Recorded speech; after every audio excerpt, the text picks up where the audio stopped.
학교에서 학생들에게 시험을 치는 이유가 뭘까요? 학생들을 괴롭게 하기 위해서 시험을 치는 것이 아니라 평가하기 위한 것이다 하는 것입니다. 성적을 통해 순위가 정해지고 학교나 또 학생 입장에서는 실력이 그동안 얼마나 늘었는지 이것을 확인해 보려고 시험을 치릅니다. 하지만 시험을 좋아하는 사람은 거의 없어요. 이런 시험은 또 참 어떻게 보면 사람을 긴장하게 만들고 두렵게도 합니다. 그리고 어떤 또 시험이 있느냐 하면 자격이 있는지 없는지를 확인하는 시험이 있어요. 이런 시험은 대학 입시나 취업, 공무원 시험, 면허나 자격증을 취득하기 위한 시험으로 어떻게 보면 평가가 맞긴 하지만 순위가 정해지는 것이 아니라 선발을 하기 위한 시험이다. 그러면 아브라함이 받은 시험은 어디에 해당됩니까? 하나님께서는 아브라함을 왜 시험하시는 것일까요? 창세기 12장 6절에 뭐라고 얘기합니까? 아브라함이 여호와를 믿으니 여호와께서 이를 그의 의로 여기시고 라고 말씀하죠. 그럼 이 말씀을 통해서 보면 아브라함의 믿음을 하나님이 이미 받으셨어요. 이러한 시험이 다시 필요할까요? 라는 의문을 갖게 됩니다. 학교에서도 한 번의 시험으로 끝나지 않고 단계별로 시험을 치르고 회사에서나 공무원들도 진급 평가를 위해서 또 어떤 단계 이것을 시험을 보는 것처럼 아브라함의 믿음의 관계를 알게 하기 위해서 간다면 하나님은 전지전능하신 하나님은 다 아신다는 말이에요. 믿음이 있는지 없는지 어느 수준으로 되는지 다 알아요. 그래서 하나님 앞에 다 아시는 믿음의 단계를 평가해야 할 시험을 치를 필요가 없는데 하나님은 왜 아브라함이 얼마나 하나님을 사랑하는지 몰라서 시험을 치를까요? 그럼에도 불구하고 하나님께서는 시험을 치러졌다는 것, 시험하셨다면 목적이 있다는 걸 기억하길 바랍니다. 아브라함은 그 시대의 사회에 많은 물질을 얻은 큰 부자가 됐어요. 대부고갑니다. 아브라함은 그 시대에. 그리고 하나님으로부터 100세의 아들까지 얻었어요. 아마 아브라함은 이삭이라는 우상에 빠져있을 가능성도 있겠죠. 그래서 아브라함의 우선순위를 이삭이냐 하나님이냐 확인하시기 위해서 먼저 시험을 치를 수도 있었음을 기억하기를 바랍니다. 우선순위를 위해서 하나님이 먼저다. 100세 얻은 아들이 먼저다.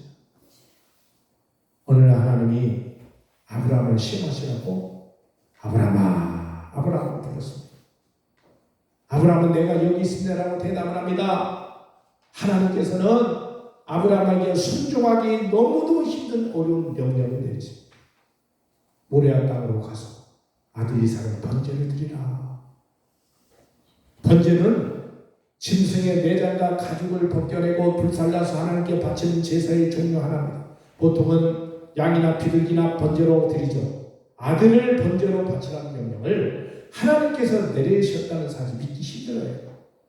더군다나 아브라함이 전혀 따져 묻히지 않고 그 명령을 그대로 수행했다는 사실이 더 이상하잖아요. 이 하나님의 명령에 내린 것은 우리가 인간의 눈을 볼 때는 상식이 안 맞는 것이죠. 아무런 판단이나 생각하지 않고 그냥 아브라함은 순종하기로 결단합니다. 아브라함은 이른 아침부터 떠날 준비를 합니다. 건강한 나귀 몇 마리를 준비합니다. 번제쓸 장작도 준비합니다. 아내 사라에게 상도 하나 혼자 결정하여 여행을 도와줄 두 종과 이삭을 데리고 모리아 산을 향해서 출발하는 걸 봅니다. 그러면 아브라함은 무슨 생각으로 이해가 되지 않는 하나님 말씀에 순종했을까요? 근데 아브라함의 심정은 어땠을까? 본문에는 그런 말이 없어요. 모리아 산까지 3일을 걸려서 사람은 작심 3일을 하잖아요. 3일이면 얼마든지 마음이 변할 수 있는 시간이에요. 그럼에도 불구하고 아브라함은 산의 길을 걸려서 종들에게 기다라고 이르되 아브라함은 장작을 아들 이삭에게 짊어지게 하고 자신은 불과 칼을 들고 산으로 올라갑니다. 칼은 아들의 목을 벨 때 필요한 것이고 불은 장작에 붙일 필요한 불씨를 가리키죠.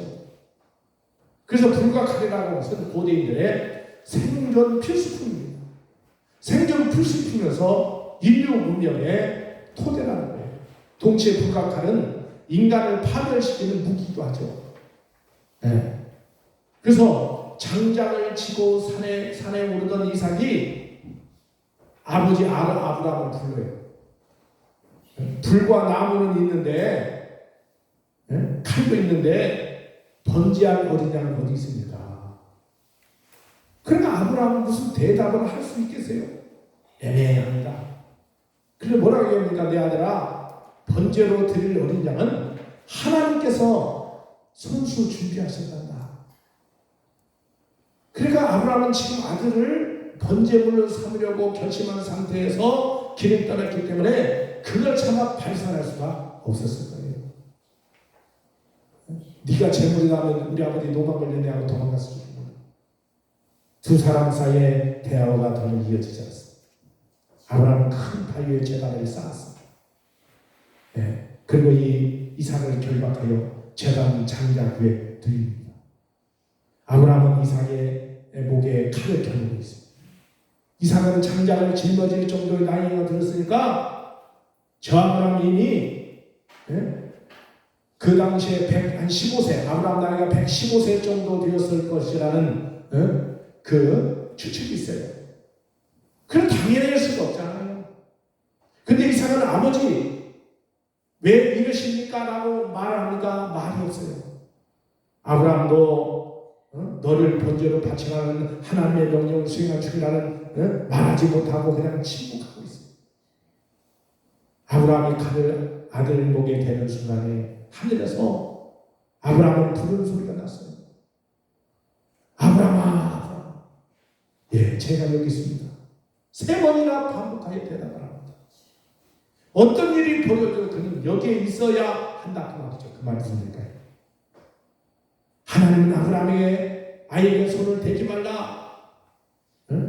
아브라함이 아들 아끼지 않는 걸 보니 너는 하나님을 경외하는 것이 분명하구나. 그렇게 천사가 말을 합니다. 우리 말씀을 잘 듣기를 주님으로 축원합니다. 우리는 하나님이 우리에게 시험할 때도 어디 있을까요? 여기 있나이다. 여기 있으기를 주님으로 축원합니다. 다른 데 가면 안 돼요. 세상 길로 가면 안 돼요.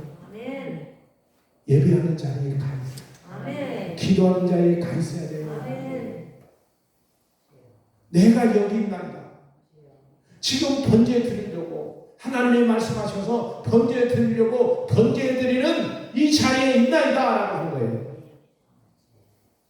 그 순간 아브라함은 뿔이 숯불에 걸려서 꼼짝 못하는 순양을 발견합니다. 그래서 그 순양으로 번제를 드리죠. 고대 사회에는 여러 형태의 인신제사 관습이 있어요. 인신공양, 인신공회라고 부르잖아요. 네? 신천지도 인당소에다가 결국 보니까 몸을 던지잖아요. 공양미 300석에 팔아서. 네. 그러면 이제 고기를 잡는 배가 뒤집히지 않고 용왕님이 고기 잘 잡을 수 있도록 바람도 잘 않게 하고 어린이랑 당하지 않도록 그렇게 한다는 신화라는 신화. 미신이라는 거예요. 이 인신공예, 인신공양. 신에게 살아있는 사람을 바침으로 신의 진노를 풀거나 복을 얻으려는 의식이 바로 인신제사라는 거예요. 보통은 전쟁의 포로나 종을 그 대상으로 합니다. 아주 특별한 경우는 왕의 신하나 귀족의 딸, 궁궐에서 일하는 사람들이 바쳐지기도 하죠.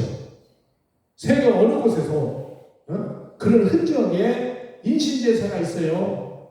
베트남 전쟁이 한창일 때 베트남 승려 중에 자기 몸에 불을 붙인 이가 있어요. 평화를 위한 인신공양. 우리나라에서도 비슷한 일이 있었잖아요. 4대강 반대를 이유로 자기 몸에 불을 붙인 승려도 있어요. 정치와 노동계에서 벌어진 분신 사태도 일종의 인신공양입니다. 이런 일이 벌어진 이유는 생존에 대한 극심한 불안입니다. 근데 구약의 선지자의 전통은 근동의 인신공양 관습을 엄격하게 금지했습니다. 예레미야 19장 5절에 그들이 바알을 위하여 신당을 건축하고 자기 아들들을 바알에게 번제로 불사라 드렸나니 이는 내가 명령하거나 말하거나 뜻한 바가 아니니라 라고 하나님 말씀을 대하랍니다. 하나님은 인신제사를 원치 않으세요. 그런데 오늘 보세요. 하나님은 인신제사를 아브라함에게 명령하잖아요. 네. 이 말씀을 보면서 왜 그럴까요? 사람을 번제로 바치는 행위는 하나님이 싫어하는 거예요. 네. 사람에게 인신제사는 그렇잖아요. 아주 그럴듯하게 보여요. 아주 자극적인 죽음을 통해서 생존의 불안한 심리를 극복할 수 있었고 다른 한편은 정치적인 목표를 달성할 수도 있죠. 근데 구약 성경의 인신제사에 흔적이 두 군데가 나오는데 오늘 본문 말씀에서도 인신제사를 드려라. 아브라함의 이삭의 이야기고 다른 하나는 무엇입니까? 선지자 입다의 소원 이야기. 입다는 전쟁에서 승리하고 집으로 돌아갈 때 집에서 가장 먼저 나와서 환영하는 사람을 번제물로 드리겠다라고 소원 기도를 한 거예요. 사사기 11장 31절에 겸손한 태도죠. 종이 뛰쳐나오리라 예상했는데 딸이 먼저 나왔어요. 그래서 입다는 자기가 서원한 대로 딸을 번제로 드렸어요. 네, 오늘은 사랑의 하나님께서 이삭을 바치라는 이유가 뭘까요? 왜 바치라는 걸까요? 그것은 아브라함을 사랑하고 이삭을 지키신 분이라는 것을 알게 하기 위해서인 줄 믿습니다. 네. 그래서 그 당시 살인한 우상들에게 자신의 자녀를 바치는 제사를 드렸어요. 하나님은 그런 우상들과는 다르게 아브라함을 하나님이 지키시고 함께 하시고 아브라함도 하나님만 사랑하게 하시고 또 아브라함에게는 사랑하는 것을 빼앗는 분이 아니라 아브라함이 사랑하는 이삭을 지키신 분, 이삭도 사랑하시고 아브라함도 지키시는 분, 그 하나님을 보여주시기 위한 거예요. 그걸 확인하는 거죠. 아브라함이 이삭을 드리기 위해서 몸소 엄청난 심적 고통을 아마 겪었을지도 모르죠. 아픔의 시간을 통해서 아브라함이 이삭을 얼마나 사랑하는지를 알게 되었을 것입니다. 네. 또한 이삭을 사랑하시는 하나님심을 알게 하기 위해서 이삭을 드리라고 얘기합니다. 아버지는 아브라함이 자신의 제물로 바치려고 하는 그때 아브라함의 행동을 멈추라고 하나님의 음성을 드립니다. 그리고 자신 이삭 대신에 숯불에 뿌리 걸린 순양이 제물로 준비되어 있다는 것을 알게 되죠. 하나님께서는 아브라함을 시험하여 아브라함과 이삭을 얼마나 사랑하신지를 알게 하기 위해서 번제물로 드리라고 얘기했어요. 깨닫는 여러분들에게 주님을 축원합니다. 우리는 앞으로 일어날 일과 지금 처한 상황의 결과를 알지 못해요. 앞으로 여러분들 어떤 일이 일어날지 몰라요. 근데 이 창세기 22장 8절에 내 아들아 번제할 어린 양은 하나님이 자기를 위하여 친히 준비하시리라 하죠. 이 말씀 전에 하나님께서 우리를 선한 길로 인도하신다는 사실을 기억하기를 주님으로 축원합니다. 여러분 인생의 미래에 우리는 알지 못하지만은 하나님 우리를 선한 길로 인도하십니다. 깨닫는 여러분들에게 주님으로 축원합니다. 아브라함은 하나님께서 갈대아우를 떠나서 가나안 땅에 정착하게 하시고 백세의 아들을 낳게 해주신 하나님께서 또한 모순적인 명령이지만 아들 이삭과 함께 모리아산에 올라갈 수 있었던 것은 선한 결과를 주실 것이라는 믿음이 있습니다. 여러분 인생도 하나님의 선한 결과에 놀라운 그 믿음의 열매를 맺게 하실 줄 믿습니다. 자, 11서 11장 17절부터 19장까지 보겠습니다. 히브리서 11장 17절부터 19절 자신과 한 목소리로 같이 합독합니다. 아브라함은 시험을 받을 때에 믿음으로 이삭을 드렸으니 그는 약속들을 받은 자로되 그 외아들을 드렸느니라.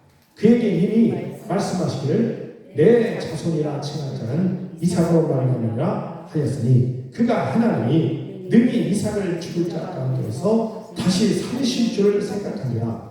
비유컨대 그를 죽은 자 가운데로 받는 것이니라. 무슨 얘기일까요? 하나님은 아브라함에게 약속을 하셨어요.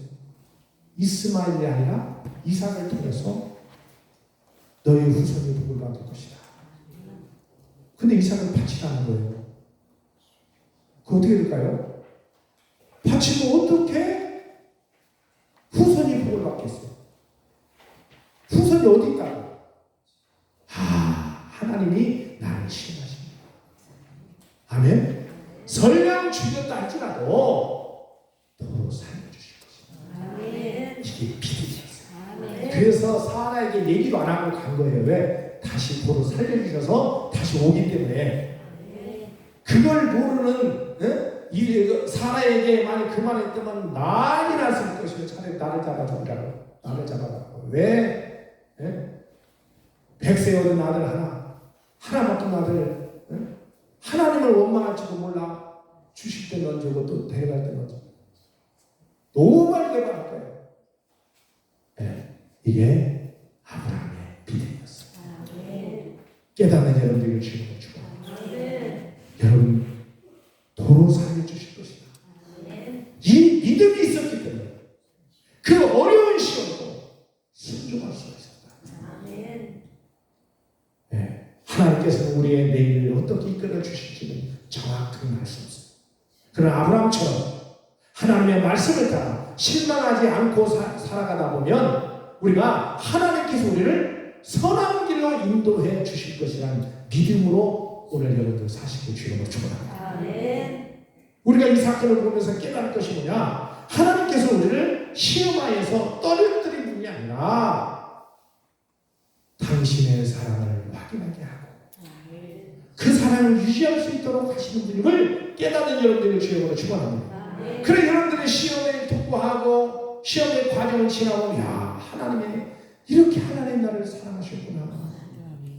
내가 시험을 통과하고 이렇게 어려운 고비를 넘겼다가 아니라 하나님이 그 중에서도 나와 함께 하셨고 나를 지켜주시고 나를 인도하시고 나를 붙잡으셨고 나를 책임주셨고 선한 길을 인도하셨구나. 그 사랑을 깨닫는 거예요. 아들을 번제로 드린 것이 얼마나 가슴 아픈 일이지 알게 하심으로 하나님께서 예수님을 대선물로 보낸 마음을 알게 함으로 우리를 얼마나 사랑하는지를 깨닫게 하기 위한 것인 줄 믿습니다. 그렇다면 하나님께서 독생자 예수님을 얼마나 사랑하셨을 거예요. 그럼에도 불구하고 독생자 예수 그리스도를 죄인된 우리를 위하여 십자가로 내어 보내셨다는 거예요. 죽기까지 사랑하셨다는 거예요. 이것이 얼마나 힘든 일인지. 오늘 아브라함을 통해서 이삭을 바치는 3일길을 걸어가며 번제단 위에 묶어놓고 칼로 내려칠 때 하나님의 음성을 들리지 않습니까? 아브라함아 이제서야 네가 나를 사랑할 줄 알아라 하면서 수풀에 걸린 순양을 예배하셔서 번제를 드리게 하시고 놀라운 은혜의 하나님. 이삭은 누구를 상징할까요? 예수 그리스도를 상징합니다. 수풀에 걸린 순양은 누구를 상징할까요? 제물에 대신 예수 그리스도를 상징합니다. 여러분들은 그런 하나님을 얼마나 사랑하고 있습니까? 아브라함은 하나님 주신 시험을 통과했어요. 그러나 통과를 위한 시험에 초점을 맞춘 것이 아니라 하나님의 사랑을 확인하는 시험이 있다는 것을 알게 되면 사랑을 위한 하나님의 준비하심이 여호와의 일이라는 것을 알게 된 줄 믿습니다. 여러분들 이것을 깨닫게 주시는 축원합니다. 내가 믿음 지켜서 시험을 이겼다, 기도 많이 해서 시험을 이겼다가 아니라 하나님의 미리 예비해놓고 그것을 기다리고 계시고 이루어지기 위해서 하나님을 만나면 붙들고 선한 길을 인도하시는 자 여호와의 일에 하나님을 깨닫기를 주님으로 축원합니다. 오늘 우리의 삶 또한 여호와 일에 하나님께 함께 하시고 준비해 주시고 이끌어 주십니다. 하나님께 응답받는 여러분들 또 하나님께 응답하시는 여러분들을 주님으로 축원합니다. 하나님이 말씀하시면 여러분들이 순종으로 응답하셔야 돼요. 그런데 이 어려운 시험이 있어요. 어려운 시험. 순종하기가 참 어려운 게 있어요. 순종은 어떻게 보면 연습이에요. 자꾸 작은 것부터 순종하는 습관이 되어야 돼요. 그러면 큰 것도 순종할 수 있어요. 깨닫기를 주님으로 축원합니다. 하나님이 함께할 줄 믿습니다. 그러면 하나님께서 아브라함에게 순종을 통해서 인정하시고 끝나는 게 아니잖아요. 하나님이 이 시험을 통해서 주시려고 하는데 은혜를 베풀려는 게 뭐냐? 복을 주려 하는 거예요. 괜히 건들고는 게 아니에요. 네, 복을 주시려고. 하나님은 아브라함을 통해서 시험하셔서 하나님의 여호와 일의 하나님을 경험케 하시고 아브라함뿐만 아니라 이삭을 얼마나 사랑한지를 깨닫게 하시고 그래서 알게 하셨다는 거예요. 그 시험은 이런 시험 하나님 우리에게 주신 시험도 동일한 상황에 놓일 수 있기 때문에 어려운 시험도 순종하고 어려운 명령도 순종하시는 주님으로 축원합니다. 그의 통과한 뒤에 어느 하나님 어떤 복을 주실까요? 이 놀라운 축복의 통로가 되어지기를 주님으로 축원합니다. 15절 한번 보세요. 15절 11장 15절 한번 읽어보겠어요. 같이 읽겠습니다. 시작. 여호와의 사자가 하늘에서부터 다시 읽겠습니다. 창세기 다 같이 찾으세요. 창세기 22장 15절입니다. 같이 읽겠습니다. 시작. 여호와의 사자가 하늘에서부터 두 번째 아론을 불러 이르시되 여호와께서 이르시기를 내가 나를 가리켜 맹세하니 내가 이같이 행하여 내 아들 내 독자로 아끼지 아니하였은즉 내가 내게 큰 복을 주고 내 씨가 크게 번성하여 하늘의 별과 같고 바닷가의 모래와 같이 하리니 내 씨가 그 대적의 성문을 차지하리라.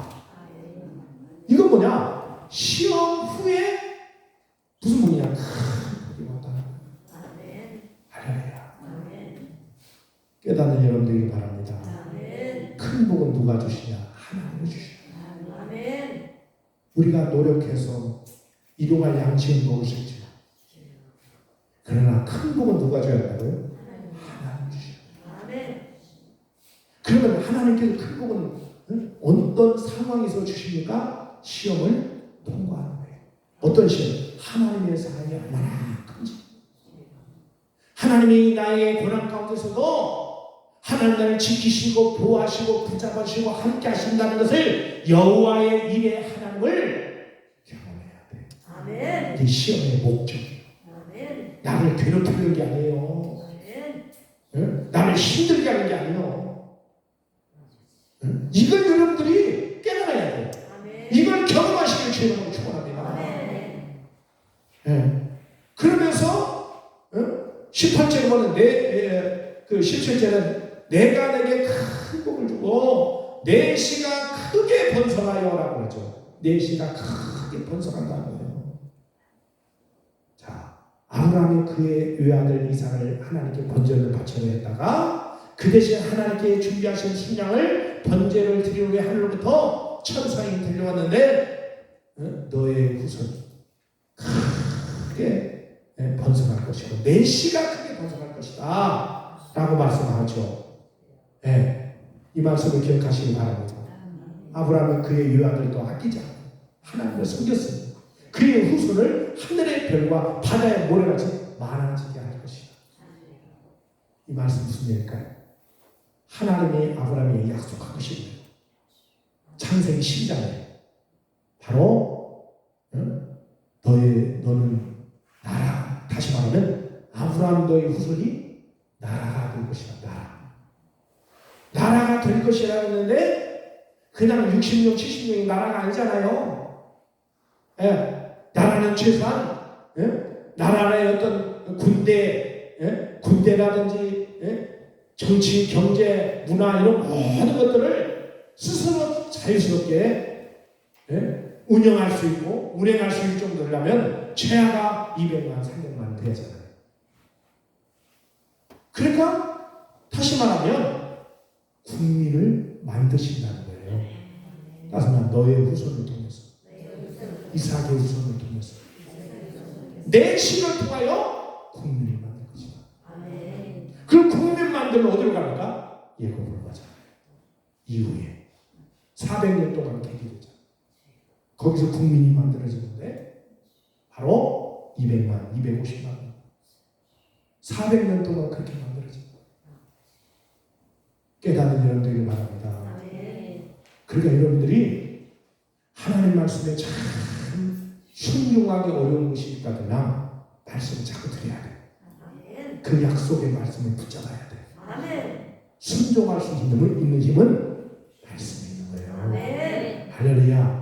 말씀에 확신을 가질 때 순종합니다. 순종이 믿음이 됩니다. 말씀에 순종하는 거예요. 말씀을 순종할 때 믿음이 되는 거예요. 옆사 인사입니다. 말씀을 순종할 때 믿음이 됩니다. 아멘. 그러니까 그의 후손이 뭐라고 하죠? 17절에 대적의 성문을 차지하게 되리라. 여기서 아브라함의 후손이 대적의 성문을 차지하게 되는 것은 아브라함의 후손이신 예수님이 사단의 세력을 멸하시게 한다는 거예요. 그걸 미리 예표로 보여주는 것 줄로 믿습니다. 그 다음에 18절 보니까 18절하고 18절 시작. 또 내 씨로 말미암아 천하 만민이 복을 받으리니 이는 내가 나의 말을 준행하였으리라 하였다 하니라. 이 말씀을 잘 기억해야 돼요. 두 가지 의미를 잘 우리 봐야 되는데 이제부터 이삭을 아브라함의 아들 정도만 여기지 말고 훗날을 위해서 복의 씨로 여기라는 거예요. 이해 보세요. 말미암아 하잖아요. 18절에 내 씨로 말미암아 따스나 내 씨로 말미암아. 이 말이 굉장히 중요한 그 단어예요. 사전적 원인이 되어라는 뜻이죠. 받은 복으로 말미암아 하나님을 위해 살 때 그것이 원인이 되어 더 많은 복을 얻게 된다는 의미인 줄 믿습니다. 또한 받은 복으로 말미암아 하나님을 위해 살겠다고 계획을 가지고 복을 구하면 하나님의 응답을 받게 된다는 거예요. 이게 무슨 얘기일까요? 나 하나님 이 일을 하고 싶어요. 주님이 기뻐하는 일을 한번 해보고 싶어요. 하나님 내게 물질도 주시고 건강도 주시고 지혜도 주시고 필요한 걸 지어주세요. 그러면 그 구하면 주신다는 거예요. 깨닫는 여러분들이 주님을 축원합니다. 하나님은 우리에게 갈라디아서 6장 7절에 보여요. 사람이 무엇으로 심든지 그대로 거두리라. 모든 문제는 누구에게 있냐? 나에게 있는 거예요. 자, 그래서 18절에 이는 내가 나의 말을 준행하였습니다. 순종했다는 말인 줄로 믿으시길 주님으로 축원합니다. 그래서 보면 우리가 아무리 많은 복을 받았어도 우리에게 복의 씨가 되어줄 순종의 믿음이 없다면 이미 받았던 복은 어떻게 돼요? 일회용 복으로 끝나버려요. 어떤 사람은 당대에 그냥 나이 때만 끝나는 경우도 많아요. 복의 씨앗을 믿음으로 지속적으로 뿌리기를 주님으로 축원합니다. 아브라함처럼 욥처럼 욥기 1장 21절에 뭐라고 그래요? 주시니도 여호와시오 거두시니도 여호와시오니 이라는 이 말씀의 믿음으로 순종하기 때문에 이삭도 복을 받고 아브라함도 복을 받고 정말 하나님의 함께한 은혜의 축복의 통로로 살아간 줄로 믿습니다. 그래서 오늘 여러분들이 뭘 깨달아야 되냐? 참 순종하기 어려운 것도 계산하지 말고 순종해 보세요. 아멘. 약속 붙들고 순종해 보세요. 아멘. 예. 이해가 안 될 때가 참 많아. 하나님께 볼 때 이해가 안 될 때 순종할 때가 너무 많아요. 그렇지만은 보니까 하나님이 이렇게 이건 하나님 뜻이구나. 하나님 말씀하셨구나. 그러면 그걸 꼭 깨닫고 순종하기를 주님으로 축원합니다. 아멘. 옆 사람들 인사합니다. 말씀에 순종합시다. 말씀에 순종합시다. 말씀대로 순종하면 믿음이 됩니다. 말씀대로 순종하면 믿음이 됩니다. 아멘. 근데 말씀대로 순종하면 믿음이 돼야 되는데 순종을 안 해요. 새벽 기승에 몇 번 얘기했어요. 오늘도 얘기하고 어제도 얘기하고. 왜 그럴까요? 솔로몬이 하나님 앞에 지혜를 얻었어요. 1,000번째를 드릴 뒤에 왕이 된 뒤에 하나님이 나타나신 거예요. 솔로몬아, 내가 너에게 무엇을 주고 백성들을 잘 탈 수 있는 지혜를 줬어요. 그러니까 하나님 너무 기뻐하신 거예요. 수천만을 들여서 기쁜 게 아니라 다른 것을 구하지 않고 이스라엘 백성들을 잘 다스릴 수 있도록 지혜다. 하나님을 잘 섬기고 이스라엘 백성들을 하나님의 믿음의 백성을 잘 이끌어가는 그런 지혜를 달라는 거예요. 그리고 얼마나 하나님이 기뻐하시겠어. 그렇잖아요? 그러니까 구하지도 않는 부귀 영화를 다 주고. 그런데 문제가 생겼어요. 성전도 지었어요. 솔로몬 궁전도 지어서 20년에 걸쳐서 다 지었어요. 그러다 보니까 첩이 말해요. 첩이 700명이고 후처가 300명, 1000명이요. 1000명인데 그것은 정략 결혼이 많습니다. 그 당시에는 정략 결혼이. 왜? 전쟁을 하지 말자. 왕건이가 고려를 세울 때 부인이 몇 명이에요? 300명. 정략 결혼이 정략. 동맹하는 거 동맹. 그런데 그 당시 근동 지방에는요. 이스라엘 왔으면 하나님을 믿어야 하는 게 당연할 거 아니에요? 그런데 그 나라를 인정하는 거예요. 그가 정략 결혼이 그 여자들이 그 보니까 첩이나 후처들이 어떻게 보면 동맹을 맺고 시집을 온 거잖아요. 솔로몬의 아내가 되잖아요. 아내 될 때는 종교를 그대로 인정해요. 종교를 인정하니까 우상을 내버려 두는 거예요. 그 성경 분명히 이방 여인과 결혼하지 말아요. 근데 그게 이제 뭡니까? 그때부터 솔로몬이 타락하기 시작. 뭐냐 이제 할 일이 없잖아요. 영토도 넓혀졌지. 편안하지. 옛날에 어떤 이스라엘에서 예굽이 고세 땅 있을 때 그 국방력을 기술할 나라가 아주 강대국이 된 거예요. 솔로몬 때. 그러니까 우상 숭배해요. 하나님께 기도해서 지혜를 얻어야 되잖아요. 그렇지 않아요. 하나님과 멀어지죠. 지혜는 두 종류이지. 하늘의 지혜, 따라서 하늘의 지혜. 하늘의 지혜. 이게 신령한 지혜라고 해요. 잠언서에 나오는 지혜는 신령한 지혜. 아멘? 세상 지혜가 있어요. 두 종류가 있어요. 그러니까 우리가 성경에 나오는 지혜는 세상 지혜를 얘기하는 겁니다. 하늘의 지혜, 신령한 지혜. 이 모든 것을 보고 깨닫는 사물의 이치만 봐도 깨닫는 신령한 지혜. 할렐루야. 자, 시대가 변해요. 농사법이 달라져요. 모든 것이 내가 경험한 것이 과거는 있지만 그렇게 지금 경험한 게 없어요. 세상 지혜는 못 깨닫는 것이 많아요. 하늘의 지혜가 임하면 내가 경험을 안 해도 다 깨닫는 거예요. 놀라운 일이에요. 솔로몬은 무슨 더 경험을 다 했어요. 알잖아요. 재판할 때 그렇고 모든 것들을 전부 다 신령한 지혜가 있어요. 다 깨달아서 판단. 근데 하나님과 멀어졌어요. 신령한 지혜는 언제 올까요? 하나님과 교제할 때 오는 거예요. 하나님 앞에 예배를 드리고 믿음으로 기도하고 하나님의 말씀을 묵상하면서 나아갈 때 신령한 지혜가 임하는 거예요. 다른 방법이 없는 것이죠. 세상 지혜는 내가 경험해야 얻는 거죠.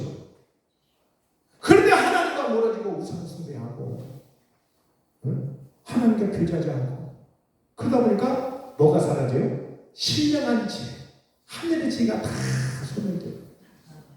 무슨 지만 남아요? 세상 지혜. 다윗은 어땠을까요?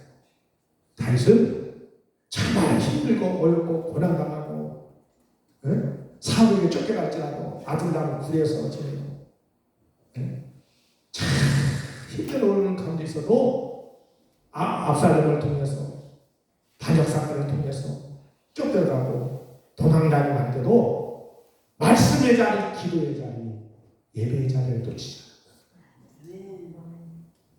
이게 아버지 다윗과 솔로몬의 차이예요. 깨닫는 여러분들의 주님을 축원합니다. 아무리 힘들어도 여러분 예배의 자리, 기도의 자리, 하나님 말씀을 묵상하고 믿음의 자리를 떠나면 안 된다는 거예요. 왜? 그 지혜가 신령한 지혜가 다 떠나가요. 세상 지혜로는요 말씀 못 깨달아요. 하나님이 아무리 회개하라 해도 회개가 안 되는 이유가 뭐냐? 신령한 지혜가 없어서 깨닫는 감각이 없고 감격이 없고 하나님이 주신 이 지혜로 판단해서 내가 잘못했구나, 내가 회개해야지, 내가 이렇게 살면 안 되지. 그런데 신령한 지혜가 없으니까 아무리 얘기해도 말귀를 못하더라. 알아듣지를 못한다는 거야. 알아듣지를 못한다. 나하고는 상관이 없다고 생각하죠. 이 말씀을 잘 기억하세요. 세상의 지혜가 어떤 거 중요하지만 하늘의 지혜가 떠나지 않도록 기도하십니다. 깨닫기를 주님으로 축원합니다. 고난 당하면 누구 때문에 환경 탓하고 사람 탓하고 사람 탓하고 환경 탓하고 뭐냐? 하늘의 지혜가 신령한 지혜가 없어서 그래요. 사라졌기 때문에. 근데 아브라함은 뭡니까? 하나님이 나를 이삭을 통해서 시험하시고 도로 살려주실 것이다. 설령내 제단에서 이삭을 제물을 드리다 할지라도 뭐가 생각나? 말씀이 생각나. 할렐루야. 그래서 여러분 신령한 지혜 이걸 붙잡고 죽을 때까지 이걸 붙잡고 살아야 돼요. 이것은 하나님께 오는 것이다. 이건 하나님이 싫어하는 것이다. 그러니까 신령한 지혜가 가진 사람은 아무리 지혜도 지혜가 없어. 하나님 뜻을 몰라요. 하나님 뭘로 말하냐? 맨날 사람의 입장에서만 얘기해. 인본주의 사상, 인본주의를 넣어. 언제 하나님께 기도해 본 적이 있나요? 언제 말씀을 묵상한 적이 있나요? 예배 때 무슨 은혜를 받았나요? 그 무슨 신령한 지혜가 무슨 내림할 수 있어요? 없어요.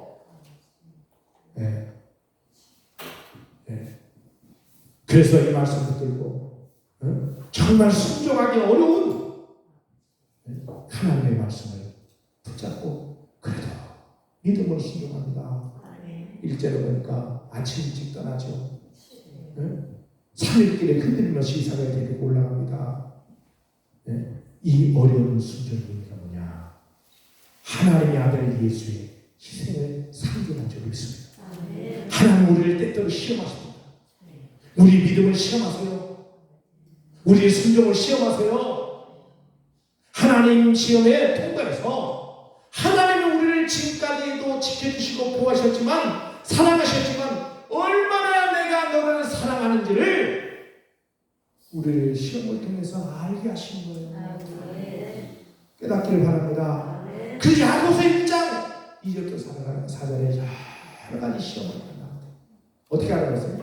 기쁘게 여겨라. 그 시험을 통해서 인내를 만들어야 돼요. 그 시험을 통해서 하늘에 뭘 주냐? 지혜를 주신다. 후회 주신다는 거예요.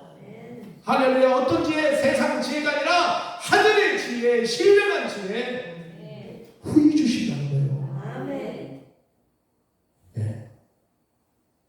그래서 여러분들이 시험이 여러분들은 어떤 시험이 있습니까? 절망하지 말고 낙심하지 말고 불안하지 말고 세상적인 지혜, 사람의 지혜로 육신의 생각을 여러분들 해석한 것 가지고 말고 신령한 지혜를 달라고 기도하세요. 육신의 생각은 세상의 지혜요, 영의 생각은 하늘의 지혜입니다. 아멘. 예, 그래서 성경은 육신의 생각은 사망이요, 영의 생각은 생명과 평안이라고 했습니다. 아멘. 그럼 오늘 아브라함이 가르쳐주고 있는 교훈은 하나님으로부터 받은 복이 이삭 하나로만 끝날 것인가, 아니면 이삭 이후에도 계속되는 복으로 연결되게 할 것인지를 선택하라는 거예요. 여러분 당대 복으로 끝나지 말고 아멘. 후대까지 계속 이루어져 갑니다. 아멘. 하나님의 은혜가 계속 내려가기를 아멘. 여러분 믿음으로써 어떤 시험이 와도 이겨내서 아멘. 하나님 나라를 얼마나 사랑하는 것인가 것을 아멘. 나타낼 때 하나님이 도와주신다. 아멘. 그러면 여러분 각자에게 있는 이상이 무엇입니까? 어떤 사람은 돈은 물질을 드리는데 마음과 몸은 못 드리는 사람도 있어요. 반대로 마음은 하나님께 있다고 하면서 헌금 이야기만 나오면 가슴이 쪼그라들다고 돼요. 시험 들는 분도 계시고, 또 어떤 사람은 신앙생활은 믿음으로 하지만 세상 모든 일은 다 내 것이지, 어떤 사람은 다른 것은 다 하나님 뜻대로 하겠습니다 하고 취향, 취미, 내가 즐기는 거 아직도 못 버리고 목숨을 걸고 살아가는 사람이 있어요. 성경이 하라고 하면 순종하시고 아멘. 하지 말라는 것은 버리세요. 아멘. 아멘. 아멘. 여러분들 하나님 말씀을 순종하는 것이 인생의 복에 씨를 심는 믿음이 되는 줄로 믿으시기 주님을 축원합니다. 아멘. 믿음으로 자꾸 순종하는 것이 씨앗을 뿌리는 거예요. 아멘. 할렐루야. 아멘. 예. 그러니까 순종하는 경험이 없으면 씨앗을 못 부자요. 축복의 씨앗이 바로 순종이에요. 아멘. 옆사람 사람 축복의 씨앗이 순종입니다. 축복의 씨앗이 순종입니다. 아멘. 아멘. 하나님 말씀 그렇다면 아멘 하고 순종하세요. 아멘.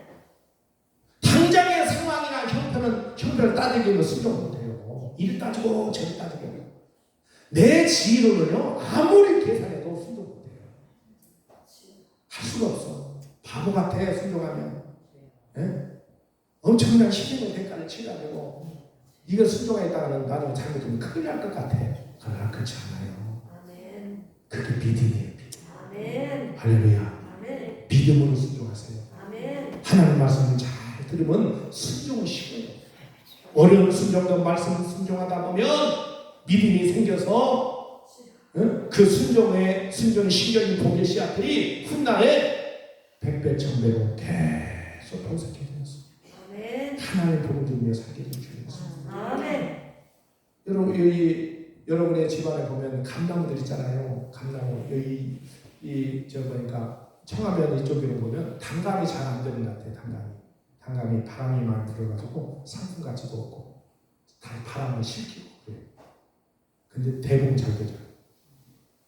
근데 그 어느 집에 가보니까 오래되고 감나무가 크고, 그 서인덕 집사님 옛날에 그 감나무는 똘감 있잖아요. 똘감 엄청 오래된 것 같아요. 네, 그거 말도 못하잖아요. 무슨 서인덕 집사님 심어놨겠어요? 그 조상들 심어놨겠지. 안 그렇겠어요? 마찬가지예요. 무슨 얘기를 하니 믿음의 순종, 따스한 순종으로 믿음이 돼요. 믿으며 복의 씨앗을 뿌리면 복의 씨앗을 뿌리면 후손들이 다 먹게 아멘. 아멘. 되죠. 심어는 누군지 다 먹게 되죠. 아멘. 좋은 거 심으시고, 아멘. 말씀을 심어야 이런 말씀은 하나님의 말씀을 심는다는 거냐, 말씀을 순종하는 것이 말씀의 씨앗이 돼서 심어져요. 아멘. 그러면 하나님 말씀은 살아서 능력이 있어요. 아멘. 그러다 보니까 30배, 20배, 100배를 맺게 되는 거예요. 아멘. 할렐루야. 아멘. 우리 이 말씀 듣고 결단하시기 바랍니다. 아멘. 따라서 하나님, 아멘. 이제부터 이제부터 순종하기 어려운 것도 순종하기 어려운 것도 순종할 수 있는 믿음으로 순종할 수 있는 믿음으로 순종하게 하옵소서. 순종하게 하옵소서. 왜? 말씀입니다. 아멘. 순종하다 보면 하나님 다 책임져 주시고, 아멘. 하나님 저 선한 길을 인도해 주시고, 아멘. 하나님의 은혜였구나, 하나님의 축복이었구나. 아멘. 참 그때 하나님 내가 말씀을 순종하기 잘했지.